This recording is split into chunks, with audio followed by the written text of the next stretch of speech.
Holly, are those braids of yours iconic now? Are those just like I feel constantly like in? they are. I always wear them for like interviews. I think like a lot of artists seem to have like a way of differentiating like their kind of like work with their like normal just chilling out how they are normally.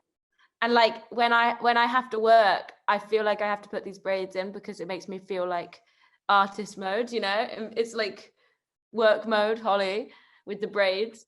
And then at the end of the day, I take them out and I can chill out and think about other stuff. Um, but yeah, I don't know. They've just become a thing. I don't know. No, I love that. It's like wearing different hats, but it's just wearing different hairstyles. Yeah, exactly. Exactly right. Yeah, so you didn't do them specifically for this chat, did you? No, no, no. I have a whole day Okay. of work that I have Okay, to good. do. And when I'm working, I mean, I'm amazing at them. It takes me like 2 seconds to like just whip the braid up now because I've been doing it for so long now. But yeah, when I have a day of work on a working day on a weekday, I like to like feel like I'm in work mode when I do the braids. Um, don't know, it just makes me feel motivated. Hey, we love weird keys to productivity. Exactly. Are you in London at the moment? I'm not at the moment. Okay. I basically have moved back home for To COVID. I've Grantham? been living here. Yes, yeah, Yep. exactly. I've been living here for about a year now. Definitely ready to move back home and have my Yeah. independence back. But I'm enjoying the peace and quiet here for sure. Oh, that's so sweet. Yeah, would you call yourself a homebody or a creature of comfort at least? 100% like so much. Like my mum's cooking or like getting like a mum hug, sleeping in my own bed, like all of these things, like being with my little cats and stuff. Like, oh, I love being at home. And London's only like an hour on the train, so like I commute pretty much every week. Um, and yeah, I found like when I was living there, like over a year ago, I would just come home all the time because it was just an hour on the train. And like I need to see my fam and my sisters and stuff. But yeah, I'm 100% a home buddy. Like, yeah, I think I need to be pushed out the door. I feel like a 14-year-old girl still. I'm quite I'll immature. never leave. Literally, I'll be here when I'm 30. Do you take anything with you when you travel to kind of remind you of home? What do I take? I don't think I do. I don't think I take any like little little like precious thing to remind me of home. Um no, I don't think I do. I just stay in contact with my family like the whole time. Like I'm always if I have to walk somewhere, if I have to walk to the tube, I'll just call my sister up or I'll call my friend up. Um yeah, so I always have to feel like I'm connected with like my friends and fam. But yeah, I don't take any like specific little worshipped item, but maybe I should. I guess with FaceTime now, it's so easy. Like you don't need a slice of home because you can literally just call it and have it right in front of Exactly, you. exactly. Yeah. So this house that you're currently in, this isn't the house from Haunted House, your previous single. It It is where is you the house. currently are? It is, yes. Oh my So goodness. basically, yeah, I wrote the song Haunted House last summer. It was in August last year. And it was at like a really weird time. Like I remember I just had like I feel like I'm at the kind of age right now where like I'm kind of in a really weird in between stage between like being a child and having actual responsibilities and like being an adult and stuff, you know. And I'm so like sentimental, and I've been trying to like hold on to my childhood for as long as possible. Yeah, and it was just like at a weird time where everything from my childhood that was really like precious to me and like really sacred to me Yeah. seemed to be like kind of slipping away at once. And everything seemed to be like changing really, really quickly. And I was like not ready to give up my childhood. But yeah, we were told that we needed to move out of this house because there's problems with like the foundations and stuff, and like it's literally so old, so it's literally been falling down around us for like the past year. And they were basically like, yeah, you've got like a couple months left to live here. But miraculously we're still here. I'm not really quite sure why. But Oh yeah, it boy. was just really sad because my house like is such a huge part of who I am. Like it's like I've grown up here, I've always lived here, and like I can't picture my family anywhere else. Yeah, it's just like a really sacred place. I feel like it's raised me. And yeah, like I should be scared living here because there are definitely ghosts and it's so old and like weird, and there are definitely ghosts and you can hear stuff creaking about at night and things like that, but I'm just like not scared because it's my home and I feel like Yeah. so safe. And yeah, I feel like if there are ghosts here, then they're lovely nurturing ones that have kind of watched over my sisters and I as we've kind of grown up. um but yeah, that's kind of what the song is about. But yeah, we're still here. It was really weird. I think with COVID and stuff, everything got delayed with us kind of planning to move.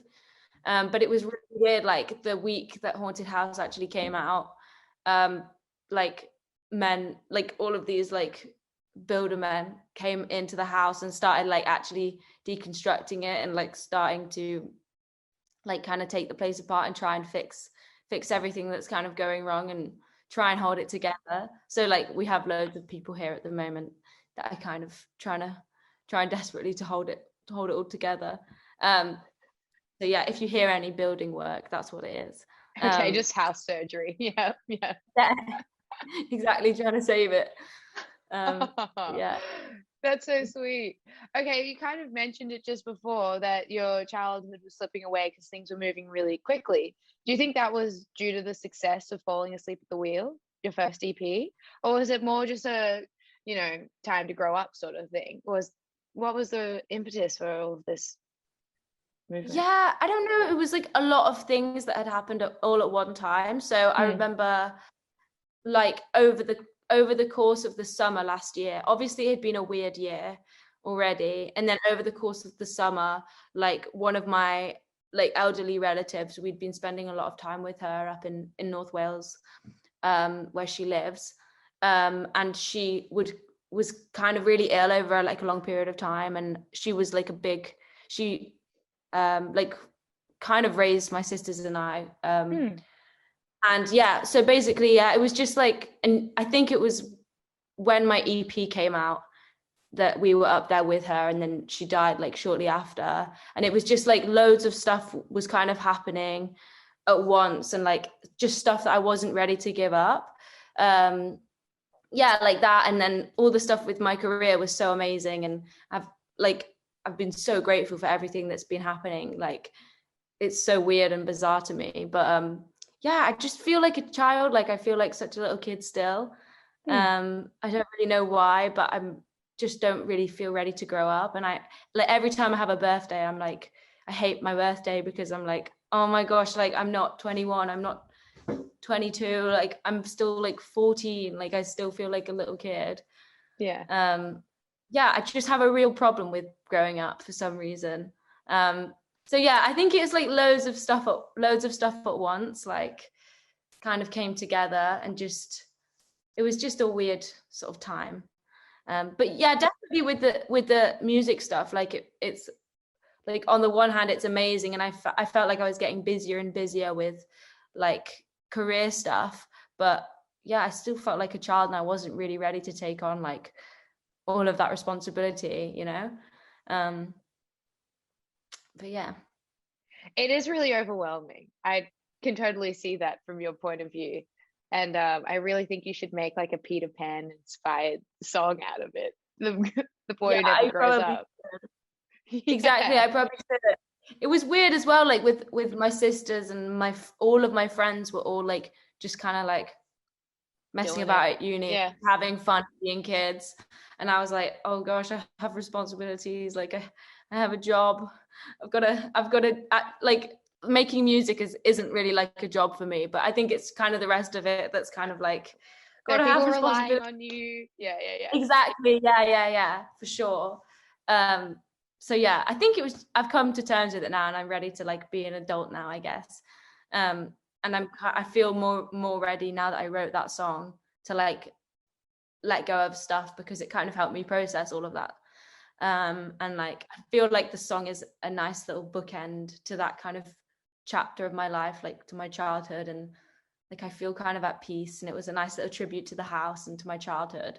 So now I feel like I'm ready to grow up and like move on. All right, well, let's talk about The Walls Are Way Too Thin then, because it's another song that's entrenched in place, but not your haunted house. This was London, right? Exactly. So Mm. I wrote The Walls Way Too Thin after I left home and I moved to London like on such a whim. It was hilarious. Like I found this place on Facebook. For some reason I got it in my head like I need to move to London now. And I found like I think it was just like a spare room in a flat in Southeast London on Facebook. And I was like, right, I'm moving. I have a session tomorrow. I'll just pack an overnight bag and go to London on a train, and then I'll move in the evening. And yeah, I just didn't plan at all, had never been to the area, didn't know it, like I had no friends in London. And yeah, it was just like turned out to be kind of a weird year. Like I feel like a lot of people have had similar experiences with like flat shares and stuff with people that they don't really know. But yeah, like it was a tiny little flat, and I just became kind of like quite introverted because I was in an environment where I didn't really where it was so unfamiliar to me.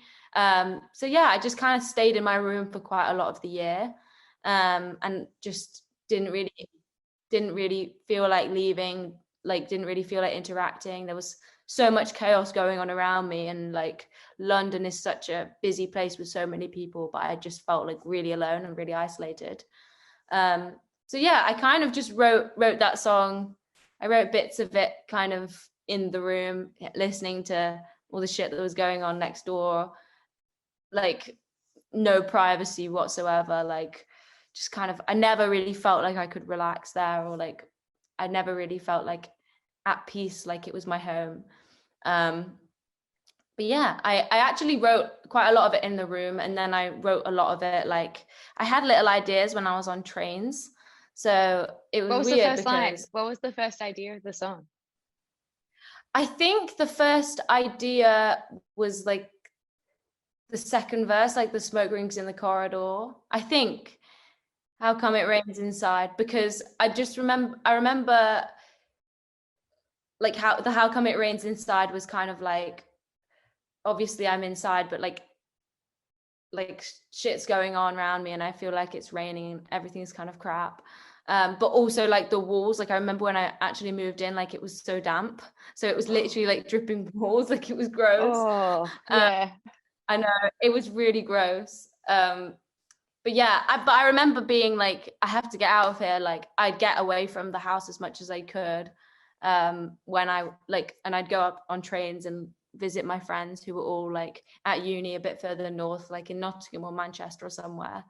And I have so many memories of like going out with my friends in like Manchester and having the best time, and then getting on the train like really, really hungover and just like depressed in the morning that I have to go back to London.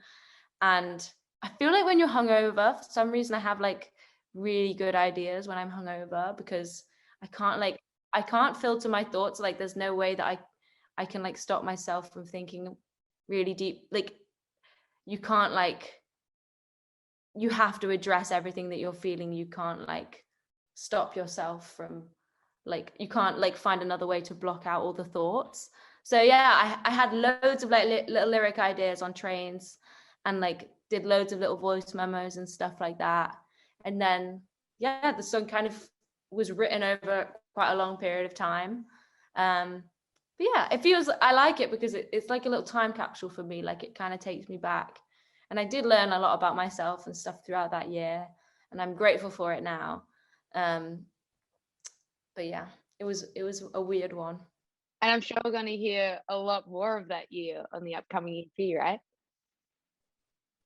For sure. Yeah. I mean, like it was such a weird year, and like it was the same year that I wrote Haunted House, and the same year that I wrote all these other tracks that I absolutely love, because yeah, the whole EP is like a little time capsule. It's weird. Like the first EP that I released in August last year was like a time capsule of me kind of finishing school, and everything had kind of happened in this house where I'd grown up. And like all the songs were written here, and all the music videos were filmed here. All of the songs were written about experiences that I'd had here. So it's like a nice little like kind of time capsule over the course of a few years. And I feel like this EP does the same thing with like the next stage, moving out of the house, like kind of letting go of my childhood a little bit, living on my own for the first time, like going through all these new weird things.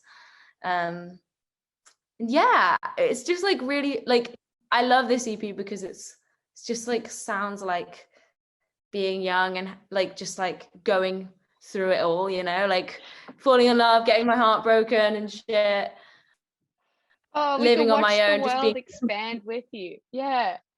exactly just like experiencing all of these things that you experience when you move out of home and you start living on your own and being like an actual adult. But yeah, it's a bit of an emotional roller coaster for me to listen to, but I'm like so excited to have all of the songs out and stuff. And yeah, I love it. I'm so excited for you to hear the rest of it. Oh, well, I love roller coasters, so I am very excited. I'll go on that ride with you. Holly, it's been so lovely to chat with you. Thank you so much for your time. Oh, thank you so much for chatting with me as well. I bet it's pretty late over there, isn't it? Oh, it's not too bad. It's 8:45. Not the Oh, not so worst. bad. Yeah, yeah, yeah.